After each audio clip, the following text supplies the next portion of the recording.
Hi, welcome back to Intermediate Algebra. Today we have section 7.5, graphing parabolas. So what's a parabola? Well, a parabola is one of these guys. It's kind of this nice U shape, and it's the graph we get if we find all the ordered pairs that will work for a quadratic equation. So anything ax squared plus bx plus c is going to make one of these. So we'll come back to this graph here in just a second, but let's talk about what we need to make our graph. First, we need a vertex. What's the vertex? Okay, that's a really good question. It's actually just this point that is at the bottom, or if it's upside down, the top of this U shape. Okay, that will always be the vertex, and it's actually pretty straightforward to find. We'll look at that on the next board. We need a y-intercept. Every one of these parabolas will have a y-intercept. Remember, y-intercept is where the graph crosses the y-axis, and anytime you cross the y-axis, your x-coordinate has to be 0. Number 3, I put a question mark next to this one because it doesn't always exist. We need x-intercepts. To find those, we're going to set y equal to 0 and solve for x. But as you can see with my parabola here, I have 2 x-intercepts in this case, but it doesn't take a whole lot of imagination to just kind of think about this U-shape sliding up a little bit to the point where it doesn't come down far enough to cross the x-axis. So that's a possibility. But if you have them, x-intercepts are really important. And number 4, we need at least one point on each side of the vertex. So there's 2 ways we can get that point, those 2 points. We can either do the x-intercepts. If you have x-intercepts, you're guaranteed to have 1 point on either side of the vertex. If you don't have them, you can use symmetry. And that's something we'll talk about here in just a little bit. All right, so those are the things that we need. We need, we're going to need at least 3 points out of these, guaranteed. We always need the vertex. We always need the y-intercept. And then hopefully we get x-intercepts, but not always. So let's go ahead and let's start taking a look at an example, and let's do that. All right, so let's first talk here about how we find a vertex. It's not terribly hard. You just have to plug in a few numbers, do a little bit of division and multiplying, and you'll have it. So for a quadratic, which is of the form y is equal to ax squared plus bx plus c, the x-coordinate of the vertex, remember we're looking at ordered pairs here, the x-coordinate will always be the opposite of b over 2a. One thing to be careful of, this is an opposite of. So if your b is negative, this top part will turn into a positive. We'll see that here in a second. The y-coordinate then, since we need both, we find the x-coordinate using the opposite of b over 2a. The y-coordinate, we just plug in that x value. So let's find a vertex. Here we go. Y is equal to 6x squared minus 12x plus 11. So I'm going to use that opposite of b over 2a. So I plug in negative 12. So here you can see I wrote down the opposite of negative 12. Really good idea to actually write that down. It's a reminder that you still have to change the sign. Sometimes you just forget. Be careful. So the opposite of negative 12 is 12. On the bottom, 2 times a, 2 times 6 is 12. 12 over 12 makes 6 over 6, which is 1. So that's our x-coordinate. Once we have the x-coordinate, we can go ahead and plug it back in, and that's going to allow us to find the y value that goes with it. So if I plug in 1, I get 6 times 1 squared is 6. 12 times 1 is 12, minus 12, and then plus 11. And if you work that out, you get a grand total of 5. So 5. Okay. For a second, I thought I messed that up. All right, so there we go. That would be the vertex for this graph. So I'm not going to graph this one, but that's how we would go about finding the vertex. So now let's get one that we can graph. All right, so let's graph this parabola. Y is equal to 2x squared plus 4x minus 6. So I started by finding the vertex. I took the opposite of b, so there's my negative 4 over 2 times a, 2 times 2. You work that out, you get negative 1. Negative 4 over 4 is negative 1. So I took my negative 1 and I plugged it in. Negative 1 squared is 1, so I get 2. 4 times negative 1 gives me a negative 4 and a minus 6. If I do my subtraction, I get negative 8. So my vertex is down at negative 1, negative 8. So that's pretty far down, but you can see it down here. I went to negative 1, negative 8. Next, I found the y-intercept. So now, remember, for y-intercept, x is always equal to 0, so I'm just going to plug that in. And the nice thing about this form of a parabola is that when you plug in 0, the only number that's left is that one at the end. So y is -6, and that's going to be my y-intercept. So you can see I put that point on. And then I went looking for x-intercepts. Remember, not every parabola will have x-intercepts. It's entirely possible that you don't, but this one does. So I factored this because I like factoring it, so I'm going to factor as much as I can. I pulled the 2 out because all 3 of those are divisible by 2. And then that gave me, first I set y equal to 0. That was important. Factored out the 2. So now I had x squared plus 2x minus 3. And I factored that, and you can go back and check my factoring, but I'm really sure that it's right. And I get x plus 3 times x minus 1. Now, since I have 3 things here being multiplied together that could be 0, that means that any of them could be 0, except that 2 can't actually be 0. It's just a 2. So I set x plus 3 equal to 0 and got -3, x minus 1 equal to 0 and got 1. And so you can see my x-intercepts, and I kind of missed one of them just a little bit. But there you go. That's our graph.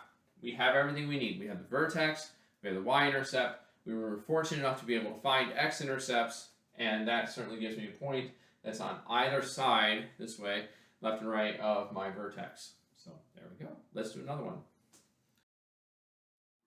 All right, let's try this graph. Y is equal to x squared minus 4x plus 7. So again, I'm going to start by finding the vertex. Every parabola has one, so I might as well find it. So I take the opposite of b. Opposite of -4 is +4. Be careful again with those negative signs. Over 2 times a is 1, so 4 over 2 gives me 2. I plug into 2 squared minus 4 times 2 plus 7 gives me 4 minus 8 plus 7, which is 3. So I have the ordered pair 2, 3 for my vertex, okay, which you can see I put on the graph over here at 2, 3. All right, so moving along, the y-intercept. This is my favorite part of every graph. So easy to find. We just put in 0 for x and see what's left. In this case, when I plug in 0 for x, all that's left is that 7. So that makes me very happy. And so my y-intercept is at 7, and you can see I tried to put a point up there. Let's see if I can do a little bit better job with that one. I'm not very happy with that. So let's try that again.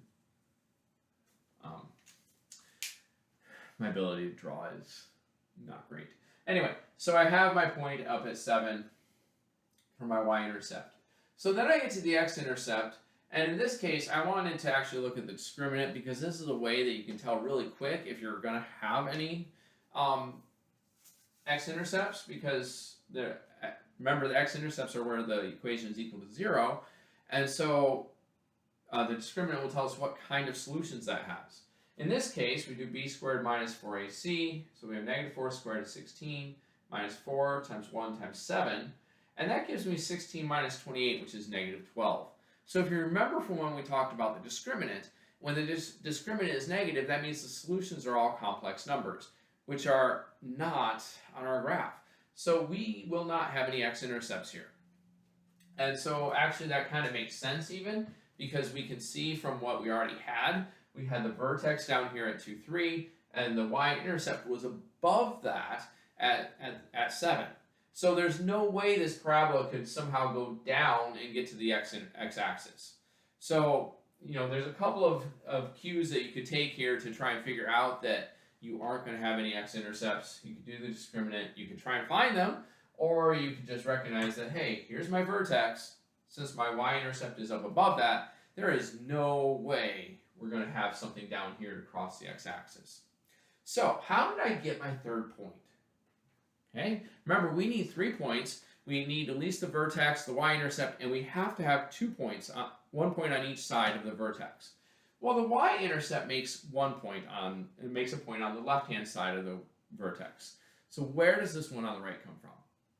Well, it comes out of the fact that parabolas are symmetrical, which means, and hopefully you can see it in the video, I drew this dotted line right straight down through the vertex. That means that the 2 sides of that dotted line through the vertex will be mirror images of each other. So what I did is I said, hey, look, I've got a point right there on the left-hand side of that dotted line. That means there has to be another one over on the right-hand side. And so since my y-intercept is 2 units to the left of the dotted line, I just went 2 units to the right and put another point. Okay, so I'm taking advantage of this symmetry. I'm basically folding that point over and saying, okay, it was 2 units to the left to get that point. So if I go 2 units to the right of the dotted line, I get the other point. And so there we go. That's a graph. So we have a few other things here to talk about in this section. So hang on while I change the board. All right. So next up, vertex form. Y is equal to a times parentheses x minus h squared plus k. In this case, hk is the vertex. It's basically just, it's just a really fun little trick that if you take college algebra, I'll explain a little bit more. But hk here is the vertex. Now, importantly, notice that the formula has a minus sign, but h is positive. The easiest way to figure out the value for h here is to ask yourself, what would make 0 inside these parentheses? So if I plug in h minus h would be 0. The other thing to note here is that if a is greater than 0, the parabola is going to open up, and if a is less than 0, it will open down. So just a quick example, we'll just touch on a couple of those things here real quick. Y is equal to negative 6 times x plus 1 squared plus 5. My vertex is negative 1, 5. The 5 is straightforward. It's exactly what you think it should be. But the negative 1, remember, if I plug it in here, it makes 0 inside those parentheses. So my vertex is negative 1, 5. And it does open down because I have a negative value for a. So there we go. All right, let's do some more. All right, so my last example, I'm going to just do a little bit of this story problem. There would be some other parts that we could do, and I'll talk about those. It says a ball is thrown into the air. Its height above the ground is given by h of t is equal to 32t minus 16t squared. And we want to know, how high does the ball go? That's going to be the first thing we try and look for. So the key here with these is that this is going to be a parabola. It's probably easiest to see it if we rewrite the equation, and I did that over here. H of t, we can call it y, because h of t is just the output values that you get from various values of t. So y is equal to negative 16t squared plus 32t. I just rearranged it, put the t squared in front. Now, in that form, it looks like it is, and it is. It's a quadratic, which means this is going to be a parabola, and again, we have that negative in front, so it's going to be upside down. And so importantly, and that makes sense, right? I mean, if you have a ball, let me try that again. If you have a ball and you throw it up in the air, what does it do? It goes up and it comes down, right? Something like that. And so if we want the height of the ball, how high it goes, we're looking in this case for the vertex, right? If we want to know how high this ball travels, we need the y-coordinate of the vertex. If we find that, we've got it. So I'm just going to find the vertex. In this case, my b is the 32. My c is 0 here, by the way. So I do the opposite of b, opposite of 32, over 2 times a, which is negative 16. Clean that up and you get 1. Now, that's not my answer. That is when the ball reaches its peak, but it is not how high the ball goes. So if I plug in 1, h of 1, and I plug that in, I get negative 16 times 1 is negative 16, 32 times 1 is 32, add and we get an answer of 16 feet. So the ball reaches a height of 16 feet in the air. Pretty fun, pretty exciting. There are other things we could do here. We could ask ourselves, when does the ball hit the ground? Right? You throw it up in the air, when's it going to land? To answer that, again, think back, I'm blocking it, think back to this parabola. Well, it's going to be on the ground when its height is 0. So in that case, we could put in 0 here and set 0 equal to this mess, and we could solve for t to figure out how high, or not how high, when the ball hits the ground.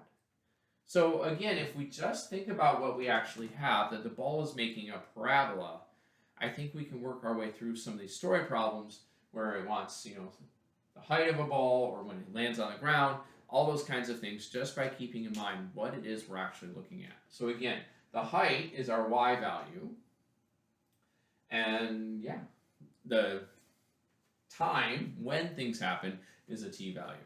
So anyway, good luck. Have a great day.